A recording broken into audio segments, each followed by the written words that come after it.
Elitists, Neocons, Neolibs, Globalists, and narcissists, oh my. What are they? Who are they? And why should I care? Elitists, neoconservatives, neoliberals, and globalists are all social and political ideologies that hold distinct beliefs and values. Knowing the differences is essential to starting a thoughtful discussion. Elitists believe in the rule by an elite class of individuals who supposedly possess the knowledge and expertise to govern society. They tend to favor a small, powerful government that is controlled by a small group of educated and wealthy individuals. Elitists often see themselves as the only ones capable of making the necessary decisions to run society effectively. We all may think that we know what elitism is, or that we can recognize or just somehow know or feel who an elitist is.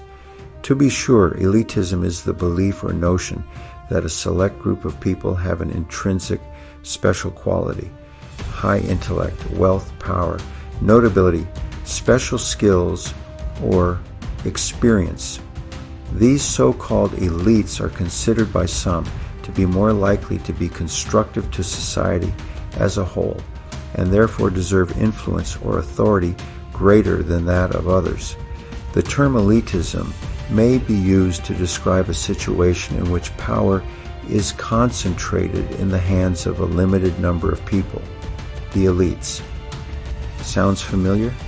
Beliefs that are in opposition to, contrary to, or in contrast with elitism include egalitarianism, anti-intellectualism, populism, and the political theory of pluralism. Following is my ever-growing and changing list of specific elitists and groups perceived to be elites, in my opinion. Specific elitists: William F. Buckley, Michael Bloomberg, Hillary and Bill Clinton, John Edwards, Milton Friedman, Matt Gaetz, Alan Greenspan, Al Gore, Friedrich Hayek, Michael Kinsley, John Kerry, former Secretary of State, Henry Kissinger, former Secretary of State. You may enjoy my YouTube vlog on the Super K. Emmanuel Macron, French President, Ayn Rand, failed philosopher and absolutist, President Ronald Reagan, Mitt Romney, wealthy Mormon governor and unsuccessful presidential candidate, Margaret Thatcher, Mark Zuckerberg, and executives at Facebook, Meta, Google, and Yahoo. General elitists: any member of the Adam Smith Institute, the corporate elites, including Jeff Bezos, Elon Musk, Mark Zuckerberg, and heads of multinational corporations, the oligarchs, Russian, but also Western, the academic elites. Don't get me started. Medical opinion leader elites at major medical centers, universities, JAMA, NEJM, and government think tanks like the CDC and NIH, most members of Congress and the Supremes, all royalty, monarchs, oligarchs, most members of organized religious upper levels, including Joel Osteen, many A-list entertainers, and all attendees of Met Galas. Let me know if I missed someone you think should be on my list of elitists, or if you disagree. Inside my group of overall undesirables, in addition to elitists, I add the group the neocons, those titular conservatives who nevertheless believe in foreign intervention. Neoconservatives typically advocate the promotion of democracy and interventionism in international affairs, including peace through strength, USA involvement in proxy wars, and are known for espousing disdain for communism and leftist political radicalism.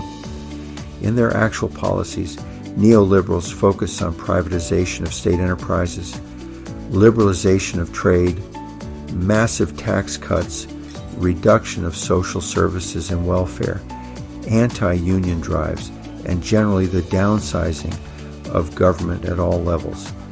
The negative outcomes of these destructive policies are evident.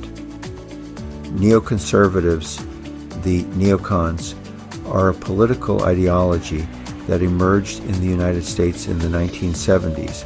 They are characterized by their support for a strong national defense, interventionist foreign policy, and a commitment to American exceptionalism. Neoconservatives tend to be more hawkish on foreign policy and often advocate for increased military spending and intervention in other countries. You may find the diagram of neocons by Peter and Maria Hoey, with comment by Jeet Heer, published in the 2008 Washington Post, to be helpful.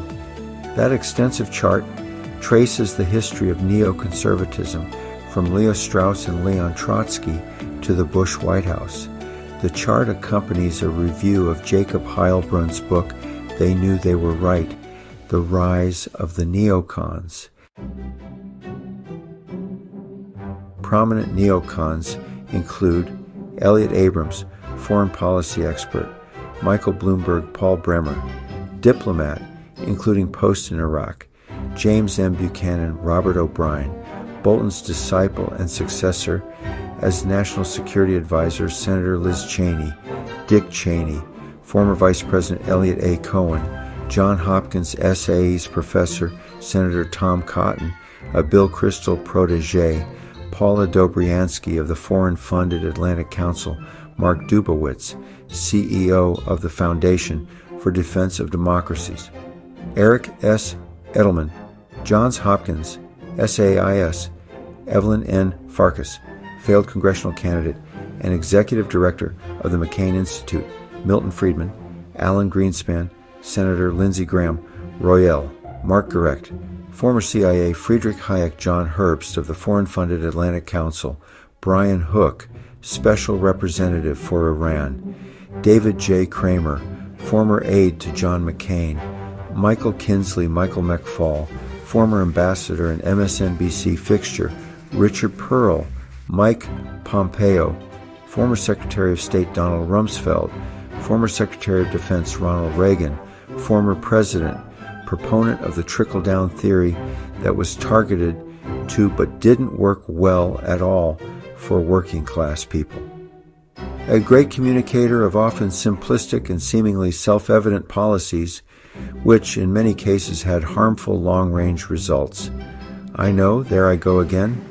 Margaret Thatcher, former Prime Minister of the UK, Paul Wolfowitz, former Deputy Secretary of Defense Ambassador Dean of Johns Hopkins, SS, visiting scholar at American Enterprise Institute.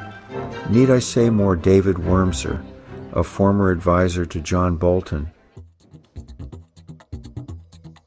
Another group on my list of those to be disdained, avoided, doubted are the neoliberals. The neolibs can be loosely defined as generally associated with the 20th century resurgence of 19th century ideas associated with free market capitalism. Neoliberals advocate potentially ruinous policies of economic liberalization, including privatization, deregulation, globalization, free trade, austerity, and reductions in government spending in order to increase the role of the private sector in the economy and society. And don't confuse neocons with neolibs. Neoliberals emphasize economic liberalism, free markets, and individual freedom. They believe in minimal government interference in the economy and support for deregulation, privatization, and free trade. Neolibs believe that the economy should be left to function on its own, and that government intervention in the economy will only lead to inefficiency and ineffectiveness. Some prominent neolibs are Michael Bloomberg, Bill Clinton, Al Gore, Alan Greenspan, Milton Friedman, Michael Kinsley, political journalism commentator and co-host of Crossfire, Margaret Thatcher, former Prime Minister of the UK, Ronald Reagan, President, any member of the Adam Smith Institute, and all followers of Ayn Rand. You may have noticed some overlaps between these generally undesirable groups. Yes, it is quite possible to be a neocon and a neolib at the same time, as you will see by a review of my lists above. Finally, this discussion would definitely not be complete without a mention of the globalists. They are generally disliked and often elitist individuals or groups that believe in the idea of a global community and the need for cooperation between nations to achieve common goals. They believe in the importance of international institutions and the need to promote global governance and cooperation. Sounds great so far, right? Globalists also tend to support free trade and the movement of people, goods, and ideas across borders, perhaps sometimes to the detriment of their own countries or for some greater picture. I am not at all an exclusionist nor an elitist. God forbid. So if you disagree with my lists or want to add someone, let me know. Let me finish by discussing another group, the narcissists, who are easily confused with and who overlap with the elitists, but they are different in key ways. Narcissists and elitists, of course, at least superficially, share some similarities in that they both have a high opinion of themselves and may be perceived as arrogant or entitled. Narcissism is officially recognized as a personality disorder, a mental health condition in which people have an unreasonably high sense of their own importance. They need and seek too much attention and want people to admire them. People with this disorder may lack the ability to understand or care about the feelings of others, but behind their mask of extreme confidence, they are not sure of their self-worth and are easily upset by the slightest criticism. The famous painting Narcissus by Caravaggio shows how one picture can save 1,000 words. You should definitely look it up on the internet. A narcissistic personality disorder causes problems within and between many areas of life, such as relationships, work, school, or financial matters. People with narcissistic personality disorder may be generally unhappy and disappointed when they're not given the special favors or admiration that they believe they deserve. They may find their relationships troubled and unfulfilling, and other people may not enjoy being around them. Narcissists have an excessive sense of self-importance and a deep need for admiration and attention. They often lack empathy and are willing to exploit others to get what they want. Narcissists may have an inflated sense of their own abilities and accomplishments, even if they are not backed up by evidence. Elitists, on the other hand, believe that they are part of an elite group that is superior to others. They may hold exclusive beliefs or values and have a sense of entitlement based on their perceived status or accomplishments. Elitists may not necessarily lack empathy or exploit others, but they may hold themselves above others based on their perceived superiority. Overall, while both narcissists and elitists may have a sense of superiority, I have found that narcissists tend to be more focused on themselves and their own needs, while elitists I have known seem to be more focused on the group they identify with or belong to. In summary, elitists believe in the rule of an elite class. Neoconservatives believe in a strong national defense. Neoliberals believe in minimal government intervention in the economy. Globalists believe in the need for cooperation between nations to achieve common goals, which is arguably a reasonable view, but they fail, in my opinion, by tending to favor a more generalized approach to mankind and its problems, rather than a nation-specific viewpoint, thereby creating the possibility of weakening their home base. Knowing the differences and similarities between all these groups can be very helpful when engaging in political and socioeconomic discourse.